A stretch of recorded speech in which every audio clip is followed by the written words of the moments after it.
नमस्कार, आप देख रहे हैं खबरों का सबसे विश्वसनीय और धमाकेदार बुलेटिन न्यूज ब्लास्ट नेशनल और आपके साथ में विजेंद्र सोलन। सबसे पहले बात करते हैं भारत जोड़ो यात्रा की, जो कांग्रेस की तरफ से निकाली जानी है, कन्याकुमारी से शुरू होनी है। अब उसकी तैयारियां तेज हो गई हैं। यात्रा को लेकर कांग्रेस की प्रेस कॉन्फ्रेंस हुई, जिसमें उन्होंने बताया कि 7 सितंबर को कन्याकुमारी से भारत जोड़ो यात्रा शुरू होगी। यात्रा की टैगलाइन रखी गई है, नफरत छोड़ो भारत जोड़ो। कांग्रेस के झंडे के बजाय इस पूरी यात्रा में आपको तिरंगा झंडा दिखाई देगा। यह यात्रा 3570 किलोमीटर लंबी होगी और भारत जोड़ो नारा होगा। यात्रा को लेकर तैयारियां चल रही है और प्रेस कॉन्फ्रेंस के जरिए बताया गया कि जो टैगलाइन है, नफरत छोड़ दीजिए, भारत को जोड़िए। लेकिन ऐसा लगता है कि भारत को जोड़ने से पहले कांग्रेस को खुद जोड़ने की जरूरत है, एकजुट होने की जरूरत है। कांग्रेस हाईकमान से भूपेंद्र सिंह हुड्डा की अपील है, आजाद और शर्मा की बातों पर गंभीरता से ध्यान देने की जरूरत है। गुलाम नबी आजाद और आनंद शर्मा दोनों ने हाल ही में असंतोष जताया है और दोनों ने ही अपने राज्यों की चुनाव समितियों से इस्तीफा दे दिया है। हुड्डा ने कहा कि कांग्रेस के वरिष्ठ नेता हैं आजाद और शर्मा दोनों ही, और दोनों ने जो चिंताएं जाहिर की उन पर ध्यान देने की जरूरत है। हरियाणा के पूर्व मुख्यमंत्री हैं भूपेंद्र सिंह हुड्डा। विक्रम के दोराई स्वामी होंगे ब्रिटेन में भारत के नए उच्चायुक्त, अगले उच्चायुक्त। वर्तमान में बांग्लादेश में भारत के उच्चायुक्त हैं विक्रम के दोराई स्वामी। उज्बेकिस्तान और दक्षिण कोरिया में भी राजदूत रह चुके हैं दोराई स्वामी। आपको बता दें कि 1992 बैच के भारतीय विदेश सेवा के अधिकारी हैं दोराई स्वामी। और अब बात करते हैं prevention of money laundering act यानी कि पीएमएलए की समीक्षा की। सुप्रीम कोर्ट पीएमएलए की समीक्षा करने के लिए तैयार है। दरअसल 27 जुलाई को सुप्रीम कोर्ट ने पीएमएलए के पक्ष में फैसला सुनाया था।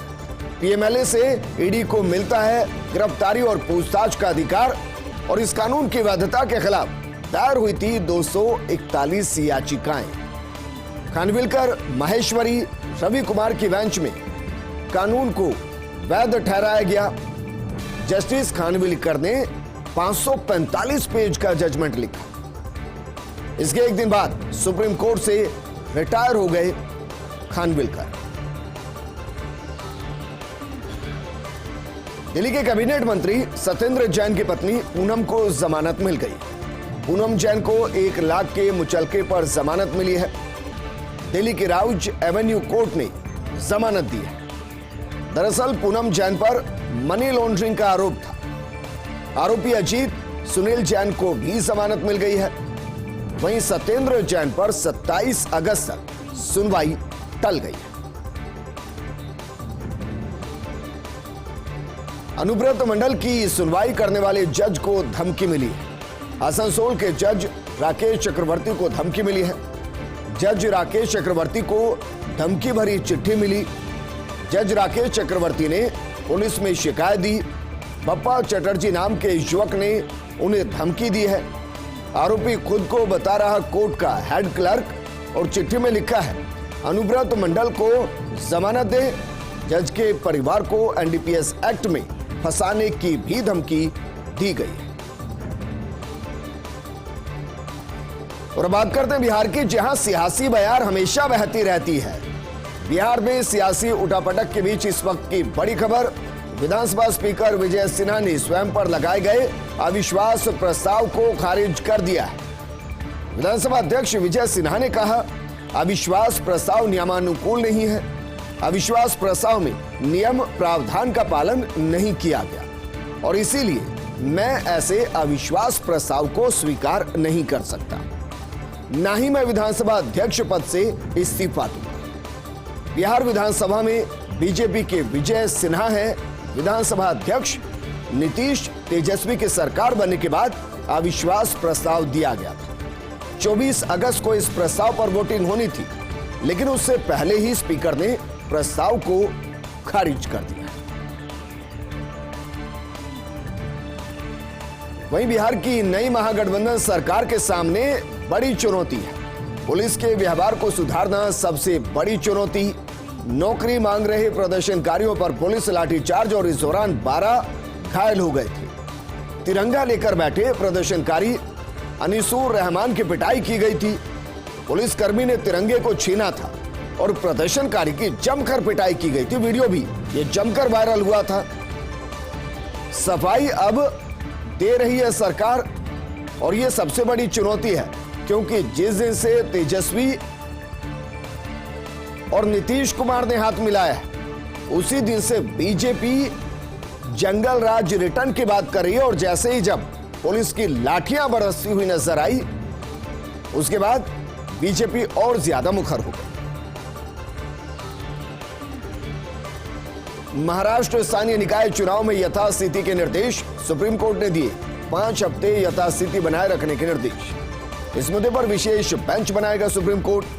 राज्य चुनाव आयोग महाराष्ट्र सरकार को निर्देश दिए हैं। स्थानीय चुनाव प्रक्रिया में यथास्थिति बनाए रखने के निर्देश दिए गए। स्थानीय निकाय संस्थाओं में ओबीसी कोटे से जुड़ा हुआ यह मामला है। मुंबई के गणेश मंडल ने लिया 316 करोड़ 40 लाख का बीमा कवर। किंग्स सर्कल स्थित गणेश सेवा मंडल ने यह बीमा कवर लिया।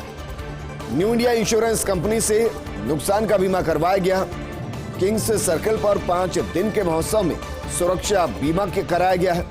गणेश प्रतिमा पर 66 किलो सोना, 295 किलो चांदी के आभूषण और इसी तरह वडाला के गणेश मंडल में कराया गया है 250 करोड़ का बीमा। सबसे लोकप्रिय लाल बागचा राजा का 25.6 करोड़ रुपए का बीमा कराया गया। इसके लिए न्यू इंडिया इंश्योरेंस को 5,20,000 रुपए का प्रीमियम दिया गया है। जरा सोचिए, कुछ महीनों पहले तक जो पाकिस्तान के प्रधानमंत्री हुआ करते थे, अब उनके भाषणों के सीधे प्रसारण पर पाकिस्तान में रोक लगा दी। हम बात करें इमरान खान की। पाकिस्तान सरकार ने सभी सैटेलाइट चैनल्स को पाबंद कर दिया है। Pakistan electronic media regulatory authority ने रोक लगा दी है। कोई भी चैनल इमरान के भाषण का सीधा प्रसारण नहीं करेगा। इमरान खान के भाषणों के सीधे प्रसारण पर तत्काल प्रभाव से रोक लगा दी गई। पाकिस्तान के पूर्व प्रधानमंत्री हैं इमरान खान। हालांकि लोकतंत्र जैसी चीज पाकिस्तान में है नहीं और यही वजह है कि हिंदुस्तान में जहां अभिव्यक्ति की आजादी की बात की जाती है, पाकिस्तान में पूर्व प्रधानमंत्री की आवाज को दबाने की कोशिश की जाती है और उनके सीधे प्रसारण पर सीधी रोक लगा दी। विभिन्न बीजों की 11,000 नई किस्मों का परीक्षण जारी।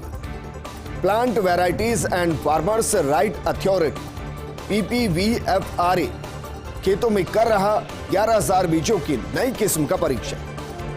दरअसल अनाज, कपास, दलहन, तिलहन, सब्जी और भी कई बीज इसमें शामिल है। कृषि मंत्रालय के अधीन संस्था है PPVFRA और किसानों को नुकसान से बचाने के लिए बीजों का खेतों में परीक्षण किया जा रहा है। आगे बढ़ते हैं और बात करते हैं IAS अवनीश अवस्थी की, जिनको एक्सटेंशन की अटकलें लगातार चल रही हैं। 31 अगस्त 2022 को सेवानिवृत्त होने वाले हैं यूपी के ACS होम अवनीश अवस्थी। मुख्यमंत्री योगी आदित्यनाथ के बेहद करीबी अफसरों में अवस्थी की गिनती होती है। 1987 बैच के उत्तर प्रदेश कैडर के IAS अफसर हैं अवनीश कुमार अवस्थी। प्रदेश की नौकरीशाही और नौकरशाही में अधिकारियों के एक वर्ग का मानना IAS अवनीश अवस्थी का कार्यकाल बढ़ाया जा सकता है। वहीं जानकार सूत्र ये भी संकेत दे रहे हैं कि सेवानिवृत्ति के बाद भी अवस्थी की सेवाएं योगी सरकार ले सकती है। उन्हें बनाया जा सकता है उत्तर प्रदेश राज्य राजमार्ग प्राधिकरण का C। पंजाब सरकार को झटका लगा है। पंजाब हरियाणा हाईकोर्ट ने VIP सिक्योरिटी की समीक्षा का आदेश दिया है। तब तक सभी को मिलेगा एक सुरक्षा अधिकारी। पूर्व डिप्टी CM और कांग्रेस नेता OP सोनी, पूर्व विधायक बलबीर सिंह सिद्धू, गुरचरण सिंह, बोपा राय, सुखविंदर सिंह, कृष्ण कुमार, देशराज दुग्गा समेत कई अन्य नेताओं ने सुरक्षा बहाली को लेकर याचिका दाखिल की। पंजाब सरकार ने 28 मई को 424 वीआईपी की सुरक्षा वापस ली थी और उनमें एक नाम सिद्धू मूसेवाला का भी था। एक दिन पहले सुरक्षा वापस ली गई थी, अगले दिन सिद्धू मूसेवाला की गोली मारकर हत्या कर दी। और अब बात करते हैं विवादित बयान पर कार्रवाई की। विधायक टी राजा बीजेपी से निलंबित कर दिए गए हैं। पार्टी ने 10 दिन में जवाब मांगा है। बीजेपी ने तेलंगाना विधायक से पूछा क्यों ना उन्हें पार्टी से बर्खास्त कर दिया जाए। उनसे 10 दिन में जवाब देने को कहा गया है। इसके अलावा बीजेपी विधायक के खिलाफ जांच भी बैठा दी गई। टी राजा सिंह ने हाल ही में सोशल मीडिया पर एक वीडियो अपलोड किया था। वीडियो में पैगंबर मोहम्मद को लेकर कथित तौर पर टिप्पणी का आरोप। आज सुबह धार्मिक भावनाएं भड़काने के आरोप में विधायक को गिरफ्तार भी कर दिया गया। पश्चिमी उत्तर प्रदेश में गंगा किनारे के गांव पर बाढ़ का खतरा मंडरा रहा है। उत्तराखंड में बादल फटा, भारी बारिश हुई और गंगा का जल स्तर बढ़ गया। हरिद्वार और बिजनौर बैराज से 2-2 लाख क्यूसेक पानी छोड़ा गया। इस दौरान बिजनौर, बुलंदशहर, मेरठ, हापुड़ जिलों में बाढ़ का खतरा बना हुआ है। प्रशासन ने निचले इलाकों के लोगों को चेतावनी दी है। खादर इलाके के किसानों को खेतों में नहीं जाने की सलाह दी गई है। कई जगह खतरे के निशान से ऊपर बह रही है गंगा मैया। वहीं राजस्थान समेत कई राज्यों में भारी बारिश का दौर लगातार जारी है। राजस्थान, मध्य प्रदेश, उत्तर प्रदेश, हिमाचल प्रदेश, बिहार समेत पिछले 48 घंटे से भारी बारिश हो रही है। राजस्थान में 200 और एमपी में करीब 50 छोटे बड़े डैम ओवरफ्लो हो चले हैं। यूपी में खतरे के निशान से ऊपर बह रही गंगा नदी। वहीं बिहार में खतरे के निशान के करीब बह रही गंगा। हिमाचल प्रदेश में फ्लैश फ्लड और लैंडस्लाइड की 36 घटनाएं घटी हैं। लैंडस्लाइड्स की 36 घटनाओं में 22 लोगों की जान चली गई। बारिश से मध्य प्रदेश या छत्तीसगढ़ के बीच सड़क मार्ग से संपर्क टूट गया है। आज राजस्थान समेत कई राज्यों में भारी बारिश का अलर्ट है। मध्य प्रदेश में अगले 24 घंटे मूसलाधार बारिश का अलर्ट जारी किया गया है। यूपी के 42 जिले ऐसे हैं जहां अलर्ट और 16 जिलों में बारिश का रेड अलर्ट जारी किया गया है। मौसम विभाग ने लोगों को सावधान रहने और सतर्क रहने की सलाह दी है। एशिया कप से पहले भारत को झटका लगा है। मिस्टर भरोसेमंद, the wall of India coach Rahul Dravid corona positive हो गए। यूएई रवाना होने से पहले कोरोना टेस्ट किया गया था। द्रविड़ के एशिया कप में कोच की भूमिका पर अब संशय बना हुआ है, लेकिन उनकी जगह वेरी वेरी स्पेशल, हालांकि नाम कुछ और है लेकिन हमेशा उनके नाम को वेरी वेरी स्पेशल पढ़ा गया। Very very special Laxman, VVS Laxman अब मुख्य कोच की भूमिका निभा सकते हैं। 28 अगस्त को भारत का पहला मुकाबला है।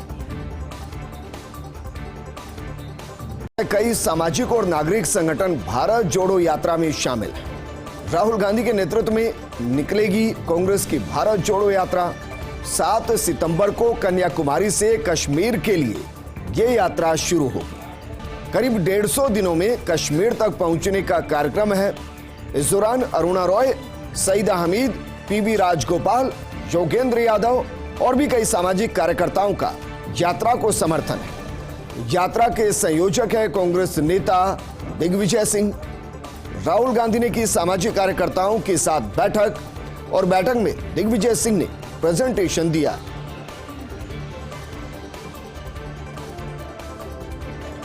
और अब बात करते हैं जेएनयू की कुलपति शांति श्री धुलीपुड़ी के बयान की। वो कहते हैं कि कोई भी भगवान ब्राह्मण नहीं है। अंबेडकर स्मृति व्याख्यान माला में था शांति श्री का व्याख्यान। सामाजिक न्याय एवं अधिकारिता मंत्रालय ने किया था आयोजन। शांति श्री ने कहा, वैज्ञानिक रूप से देखिए, कोई भी भगवान ब्राह्मण नहीं है। ज्यादातर भगवान क्षत्रिय हैं। शिव दलित या आदिवासी, लक्ष्मी और शक्ति का भी ब्राह्मणों के साथ संबंध नहीं। मनुस्मृति में महिलाओं की शूद्र से तुलना की गई, इसलिए कोई भी महिला नहीं कर सकती ब्राह्मण होने का दावा। कुलपति ने राजस्थान में दलित लड़के की मौत का जिक्र किया। तेलुगु, तमिल, मराठी, हिंदी, संस्कृत, अंग्रेजी जानती है कुलपति पंडित।